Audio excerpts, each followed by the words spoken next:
ಇವಾಗ ಸ್ಟಿಚಿಂಗನ್ನು ಯಾವ ರೀತಿ ಮಾಡೋದಂತ ಸ್ಟೆಪ್ ಬೈ ಸ್ಟೆಪ್ ತೋರಿಸ್ತಾ ಹೋಗ್ತೀನಿ, ಬನ್ನಿ ನೋಡೋಣ. ಮೊದಲಿಗೆ ನಾನು ಸ್ಲೀವ್ಸ್ ಸ್ಟಿಚಿಂಗನ್ನು ಮಾಡಿ ತೋರಿಸ್ತಾ ಇದ್ದೀನಿ.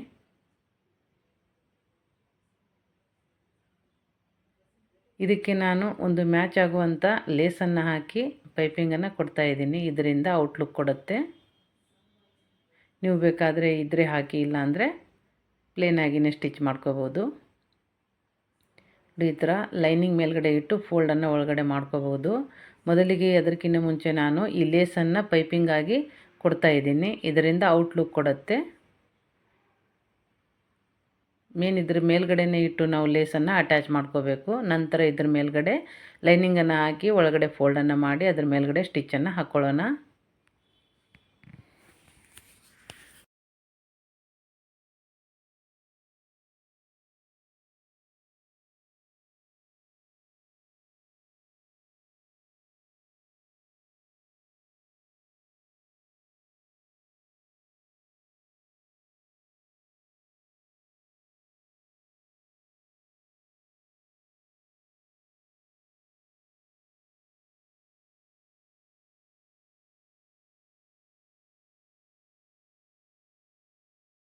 ನೋಡಿ, ಇದ್ರ ಮೇಲ್ಗಡೆಯಿಂದ ನಾವು ಒಂದು ಸ್ಟಿಚ್ಚನ್ನು ಹಾಕಿ ಫೋಲ್ಡ್ ಮಾಡ್ಕೋಬೇಕು.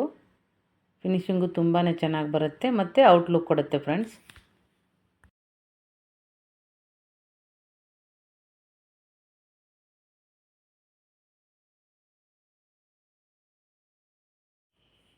ನೋಡಿ, ಪೈಪಿಂಗು ಎಷ್ಟು ಚೆನ್ನಾಗಿ ಬಂದಿದೆ. ಇದರಿಂದ ತುಂಬಾ ಔಟ್ಲುಕ್ ಕೊಡುತ್ತೆ. ಇದ್ರ ಮೇಲ್ಗಡೆಯಿಂದ ಒಂದು ಸ್ಟಿಚ್ಚನ್ನು ಹಾಕ್ಕೊಳ್ಳೋಣ.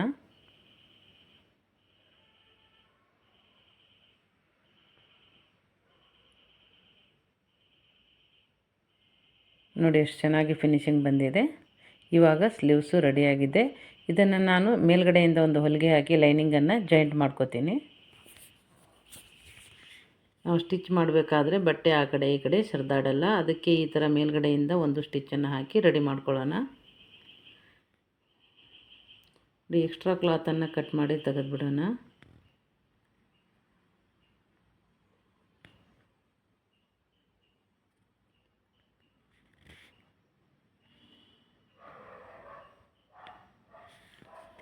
ನೋಡಿ ಫ್ರೆಂಡ್ಸ್, ಇವಾಗ ಸ್ಲೀವ್ಸ್ ರೆಡಿಯಾಗಿದೆ. ಇದಕ್ಕೆ ನೀವು ಯಾವ್ದು ಬೇಕಾದರೂ ಡಿಸೈನ್ ಮಾಡ್ಬೋದು. ಬಟ್ ನಾನು ಇಲ್ಲಿ ಸಿಂಪಲ್ಲಾಗಿ ಸ್ಟಿಚ್ಚನ್ನು ಮಾಡ್ಕೋತಾ ಇದ್ದೀನಿ. ನಿಮಗೆ ಯಾವ ಥರ ಸ್ಲೀವ್ಸ್ ಡಿಸೈನ್ ಬೇಕಂತ ಕಮೆಂಟಲ್ಲಿ ತಿಳಿಸಿ. ನಾನು ಸ್ಟಿಚ್ಚು ಮತ್ತು ಕಟ್ಟಿಂಗು ಎರಡೂ ಕೂಡ ತೋರಿಸ್ತೀನಿ. ನೋಡಿ, ಇಲ್ಲಿ ನಾನು 2 ಸ್ಲೀವ್ಸನ್ನು ಸ್ಟಿಚ್ ಮಾಡಿ ರೆಡಿ ಮಾಡ್ಕೊಂಡಿದ್ದೀನಿ.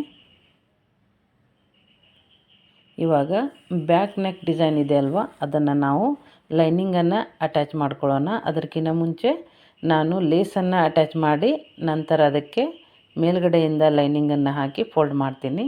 ಸೇಮ್ ನಾನು ಸ್ಲೀವ್ಸಿಗೆ ಮಾಡಿದ್ನಲ್ವ ಅದೇ ರೀತಿ ಬರುತ್ತೆ.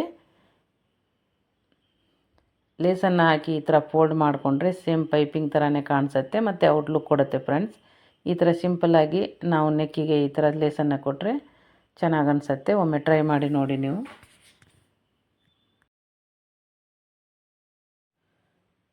ಮತ್ತು ಇದ್ರ ಮೇಲ್ಗಡೆಯಿಂದ ನಾನು ಲೈನಿಂಗನ್ನು ಸ್ಟಿಚ್ ಮಾಡಿ ಫೋಲ್ಡನ್ನು ಮಾಡ್ಕೋತೀನಿ. ನೋಡಿ, ಈ ಥರ ಲೈನಿಂಗನ್ನು ಇಟ್ಟು ನಾವು ಸ್ಟಿಚ್ ಮಾಡಿ ಫೋಲ್ಡ್ ಮಾಡ್ಕೋಬೇಕು.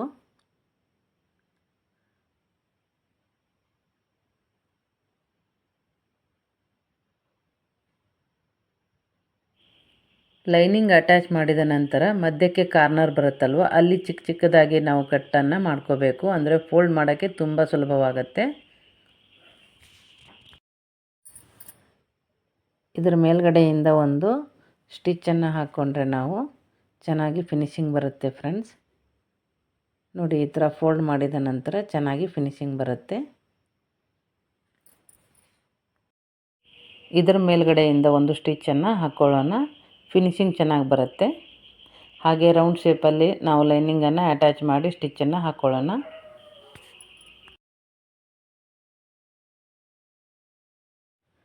ಇದರ ಮೇಲ್ಗಡೆ ನೀವು ಲೇಸ್ ಕೂಡ ಹಚ್ಬೋದು. ನಾನು ಸಿಂಪಲ್ಲಾಗಿ ಹಾಗೆ ಸ್ಟಿಚ್ ಮಾಡ್ಕೊಂಡಿದ್ದೀನಿ. ನೋಡಿ, ಈ ಥರ ಬರುತ್ತೆ ಇದು. ನೋಡಿ ಇಲ್ಲಿ ಬ್ಯಾಕ್ ಪಾರ್ಟು ಮತ್ತು ಸ್ಲೀವ್ಸನ್ನು ಸ್ಟಿಚ್ ಮಾಡಿ ರೆಡಿ ಮಾಡ್ಕೊಂಡಿದ್ದೀನಿ.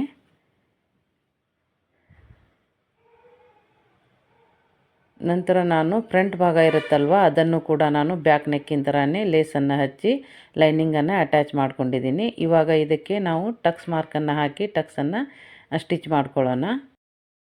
ಫ್ರಂಟ್ ಭಾಗಕ್ಕೆ ನೋಡಿ ಇಲ್ಲಿ ನಾವು ಟಕ್ಸ್ ಹಾಕಬೇಕಾದ್ರೆ 3.5 ಇಂಚನ್ನು ಇಲ್ಲಿ ನಾವು ಒಂದು ಮಾರ್ಕ್ ಮಾಡ್ಕೋಬೇಕು. ಆ ಸೈಡಿಗೆ 1.5 ಇಂಚನ್ನು ತಗೋಬೇಕು. ಅದೇ ಸೇಮ್ ಎರಡೂ ಗೆರೆ ಮಧ್ಯಕ್ಕೆ ನಾವು 3 ಇಂಚನ್ನು ತಗೊಂಡು ಒಂದು ಗೆರೆಯನ್ನು ಹಾಕೋಬೇಕು.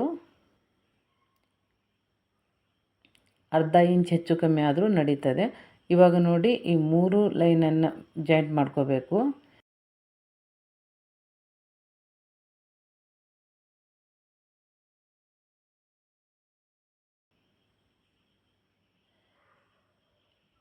ಈ ಮೂಲೆ ಬಂದಿರುತ್ತಲ್ವ ಅದ್ರ ಸ್ಟ್ರೇಟಾಗಿಯೇ ನಾವು ಗೆರೆಯನ್ನು ಹಾಕೋಬೇಕು. ಇವಾಗ ನೋಡಿ ಅದೇ ಸೇಮ್ ಈ ಸೈಡಿಗೂ ಒಂದು ಗೆರೆಯನ್ನು ಹಾಕ್ಕೊಳ್ಳೋಣ. ಇವಾಗ ನಾವು ಯಾವ ರೀತಿ ಗೆರೆ ಹಾಕ್ಕೊಂಡಿದ್ದೀವಿ ನೋಡಿ ಅದೇ ಸೇಮ್ ಇನ್ನೊಂದು ಭಾಗವನ್ನು ಇಟ್ಟು ಅದರ ಮೇಲೆ ಸ್ವಲ್ಪ ನಾವು ಈ ಥರ ತಟ್ಟಿದರೆ ಸಾಕು, ಅದರ ಮೇಲೆ ಮೂಡುತ್ತೆ. ಅದರ ಮೇಲೆ ಕೂಡ ನಾವು ಮಾರ್ಕನ್ನು ಮಾಡಿ ಆ ಗೆರೆಯನ್ನೇ ಹಿಡಿದು ನಾವು ಟಕ್ಸನ್ನು ಹಾಕ್ಕೋಬೇಕು.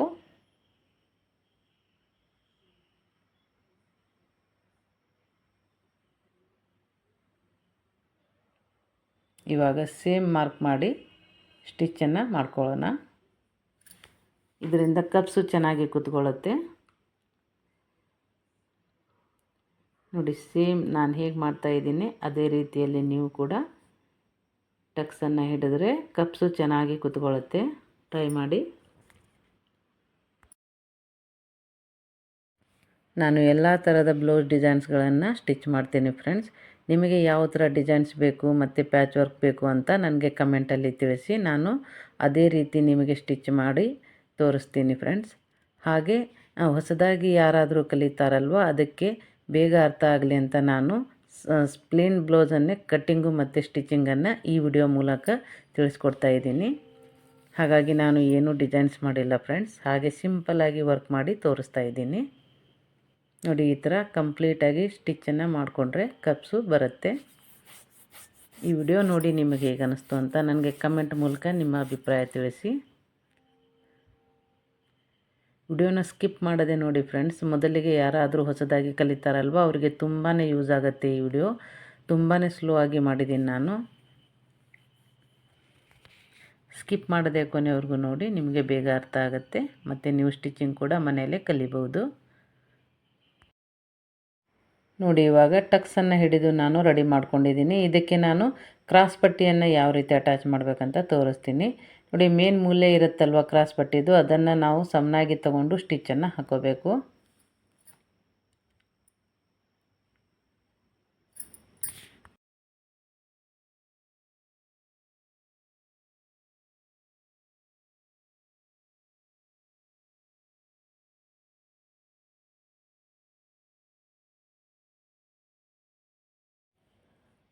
ಸೇಮ್ ಅದರ ಮೇಲ್ಗಡೆ ಲೈನಿಂಗನ್ನು ಹಾಕಿ ಸ್ಟಿಚ್ ಮಾಡ್ಕೋಬೇಕು. ಒಂದು ಲೈನಿಂಗು ಕೆಳಗಡೆ ಬರುತ್ತೆ, ಇನ್ನೊಂದು ಕ್ರಾಸ್ ಪಟ್ಟಿಗೆ ಲೈನಿಂಗು ಮೇಲ್ಗಡೆ ಬರುತ್ತೆ. ಆ ಥರ ನಾವು ಇಟ್ಟು ಸ್ಟಿಚ್ಚನ್ನು ಮಾಡ್ಕೋಬೇಕು.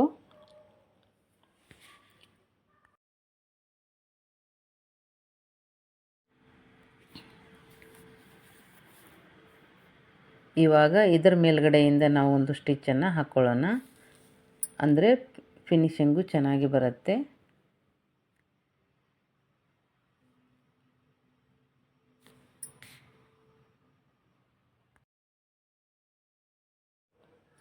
ನೋಡಿ ಇವಾಗ ನಾನು ಲೈನಿಂಗ್ ಕ್ರಾಸ್ ಪಟ್ಟಿ ಎರಡನ್ನು ಜಾಯಿಂಟ್ ಮಾಡ್ಕೊಂಡಿದ್ದೀನಿ.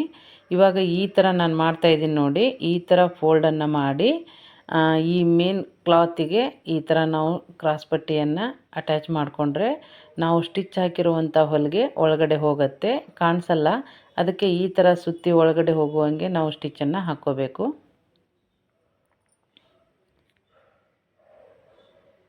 ನೋಡಿ ಈ ಥರ ಸ್ಟಿಚ್ಚನ್ನು ಮಾಡ್ಕೊಳ್ಳಿ. ಇವಾಗ ನಾವು ಫೋಲ್ಡನ್ನು ಮಾಡಿ ಮೇನ್ ಕ್ಲಾತನ್ನು ಹೊರಗಡೆ ತೆಗಿಬೇಕು. ಈ ಥರ ಮಾಡೋದ್ರಿಂದ ನಾವು ಹಾಕಿರುವಂಥ ಹೊಲಿಗೆ ಒಳಗಡೆ ಹೋಗಿಬಿಡತ್ತೆ, ಫಿನಿಶಿಂಗು ಚೆನ್ನಾಗಿ ಬರುತ್ತೆ.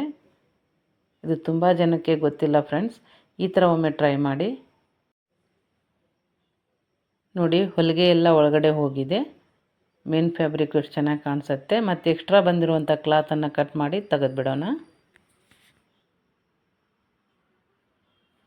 ಇವಾಗ ನೋಡಿ ಫ್ರಂಟ್ ಭಾಗ ರೆಡಿಯಾಗಿದೆ. ಇದಕ್ಕೆ ನಾವು ಕಾಜಿ ಪಟ್ಟಿಯನ್ನು ಮಾಡೋಣ ಉಕ್ಸ್ ಹಚ್ಚಲಿಕ್ಕೆ.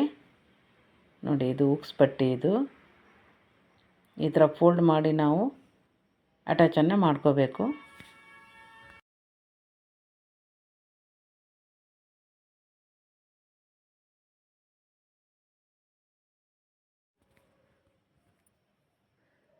ನಾವು ಸಿಂಪಲ್ ಬ್ಲೌಸ್ನ ಮೊದಲಿಗೆ ಕಲಿತ್ರೆ ಫ್ರೆಂಡ್ಸ್, ನಂತರ ನಮಗೆ ಡಿಸೈನ್ ಬ್ಲೌಸ್ ಹೊಲಿಯೋದು ತುಂಬಾ ಈಸಿ ಆಗುತ್ತೆ. ಅದಕ್ಕೆ ನಾನು ಮೊದಲಿಗೆ ಸಿಂಪಲ್ ಬ್ಲೌಸ್ನ ಕಟ್ಟಿಂಗು ಮತ್ತು ಸ್ಟಿಚಿಂಗನ್ನು ತೋರಿಸ್ತಾ ಇದ್ದೀನಿ. ಇದನ್ನು ನಾವು ಪರ್ಫೆಕ್ಟಾಗಿ ಕಲಿತ್ರೆ ನಮಗೆ ಡಿಸೈನ್ ತಾನಾಗೇ ಬರುತ್ತೆ.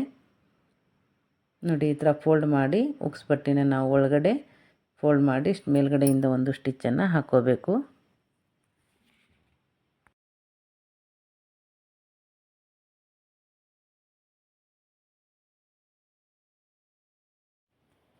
ಎರಡೂ ಕಡೆ ಕಾಜಿ ಮತ್ತು ಗುಂಡಿ ಪಟ್ಟಿಯನ್ನು ಇದೇ ರೀತಿಯಲ್ಲಿ ಅಟ್ಯಾಚ್ ಮಾಡ್ಕೋಬೇಕು ಫ್ರೆಂಡ್ಸ್. ನೋಡಿ ಇವಾಗ ನಾನು ರೆಡಿ ಮಾಡ್ಕೊಂಡಿದ್ದೀನಿ.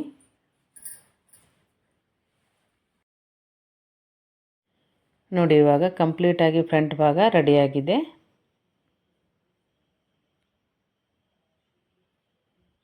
ನೋಡಿ ಎರಡೂ ಭಾಗವನ್ನಾಗಿ ನಾನು ರೆಡಿ ಮಾಡ್ಕೊಂಡಿದ್ದೀನಿ. ಇವಾಗ ಬ್ಯಾಕ್ ನೆಕ್ ಇದೆ ಅಲ್ವಾ, ಬ್ಯಾಕ್ ಸೈಡು ಮತ್ತು ಫ್ರಂಟ್ ಸೈಡು ಎರಡೂ ಶೋಲ್ಡ್ರನ್ನು ಹಿಡಿದು ನಾನು ಸ್ಟಿಚ್ಚನ್ನು ಮಾಡ್ಕೋತಾ ಇದ್ದೀನಿ. ನಾನು ಯಾವ ರೀತಿ ಮಾಡ್ತಾಯಿದ್ದೀನಿ ನೋಡಿ ಅದೇ ಸೇಮ್ ಮಾಡ್ಕೊಳ್ಳಿ. ಸ್ಟಿಚ್ಚಿಂಗು ಹೊರಗಡೆ ಕಾಣಿಸಲ್ಲ, ಫಿನಿಶಿಂಗು ಚೆನ್ನಾಗಿ ಬರುತ್ತೆ. ಈ ಥರನೇ ನೀವು ಮಾಡ್ಕೊಳ್ಳಿ.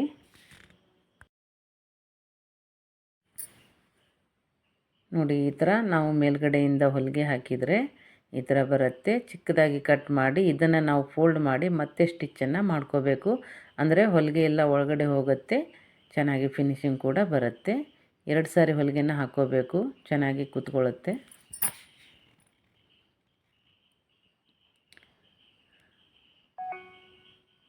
ವಿಡಿಯೋನ ಸ್ಕಿಪ್ ಮಾಡದೆ ಕೊನೆವರೆಗೂ ನೋಡಿ, ಅಂದರೆ ನಿಮಗೆ ಸ್ಟೆಪ್ ಬೈ ಸ್ಟೆಪ್ ಅರ್ಥವಾಗುತ್ತೆ, ಬೇಗ ಕಲಿಬೋದು. ನೋಡಿ ಈ ಥರ ಬರುತ್ತೆ. ಹೊಲಿಗೆ ಒಳಗಡೆ ನೋಡಿ ಈ ಥರ ಬರುತ್ತೆ.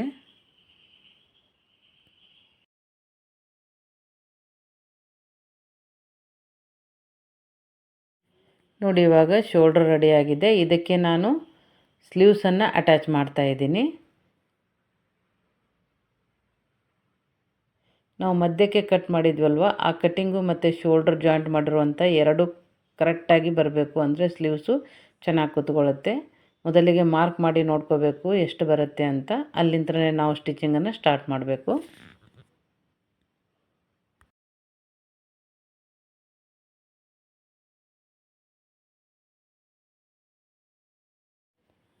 ನೋಡಿ ಇವಾಗ ಸ್ಲೀವ್ಸ್ ಅಟ್ಯಾಚ್ ಮಾಡಿ ರೆಡಿಯಾಗಿದೆ. ಇವಾಗ ಬ್ಯಾಕ್ ಸೈಡಿಗೆ ನಾನು ಟಕ್ಸನ್ನು ಹಿಡಿಬೇಕು. ನಾವು ಡಿಸೈನ್ ಇರುತ್ತಲ್ವ, ನೆಕ್ ಡಿಸೈನು, ಅದರ ಪಕ್ಕದಲ್ಲೇ ನಾವು 1.5 ಇಂಚಿಗೆ ಮಾರ್ಕ್ ಮಾಡಿ ಟಕ್ಸನ್ನು ಹಿಡಿಬೇಕು. ಈ ಥರ ಸಮನಾಗಿ ಹಿಡಿದು ಮಧ್ಯಕ್ಕೆ ಸ್ವಲ್ಪ ಈ ಥರ ತಟ್ಟಿದರೆ ಸಾಕು, ಸೇಮ್ ಪ್ರಿಂಟ್ ಮೂಡುತ್ತೆ. ಅದರ ಮೇಲ್ಗಡೆ ನಾವು ಸ್ಟಿಚ್ಚನ್ನು ಮಾಡಿ ಟಕ್ಸನ್ನು ಹಿಡಿದು ರೆಡಿ ಮಾಡ್ಕೋಬೇಕು.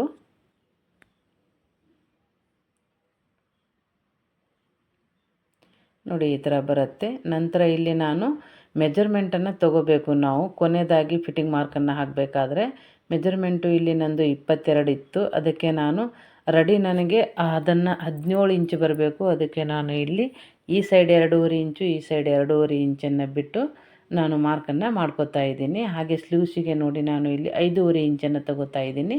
ಮತ್ತು ಈ ಥರ ಗೆರೆ ಎಳೆದು 2 ಲೈನನ್ನು ಕೂಡಿಸ್ಕೊಂಡು ಅದರ ಮೇಲ್ಗಡೆನೇ ನಾವು ಸ್ಟಿಚ್ ಮಾಡ್ತಾ ಹೋಗಬೇಕು. ಅಂದರೆ ನಮ್ಮ ಬಾಡಿ ಫಿಟ್ಟಿಂಗು ಚೆನ್ನಾಗಿ ಬರುತ್ತೆ.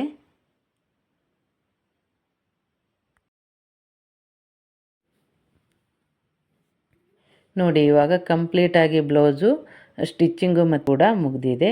ಇವಾಗ ಈ ಥರ ಸಿಂಪಲಾಗಿ ಬ್ಲೌಸ್ ವರ್ಕ್ ಆಗಿದೆ. ಈ ವಿಡಿಯೋ ನೋಡಿ ನಿಮಗೆ ಹೇಗೆ ಅನ್ನಿಸ್ತು ಅಂತ ನನಗೆ ಕಮೆಂಟ್ ಮೂಲಕ ತಿಳಿಸಿ. ಹಾಗೆ ಈ ಸಾರಿ ವೇರ್ ಮಾಡಿದಾಗ ಯಾವ ರೀತಿ ಫಿಟ್ಟಿಂಗ್ ಬಂದಿದೆ ಅಂತ ಕೂಡ ನಾನು ಅಪ್ಲೋಡ್ ಮಾಡ್ತೀನಿ. ಈ ವಿಡಿಯೋ ಕೊನೆವರೆಗೂ ನೋಡಿದ್ದಕ್ಕೆ ಧನ್ಯವಾದಗಳು. ಮತ್ತೊಂದು ಹೊಸ ವಿಡಿಯೋದೊಂದಿಗೆ ಮತ್ತೆ ಭೇಟಿ ಆಗ್ತೀನಿ. ಅಲ್ಲಿವರೆಗೂ ಬಾಯ್ ಬಾಯ್, ಟೇಕ್ ಕೇರ್.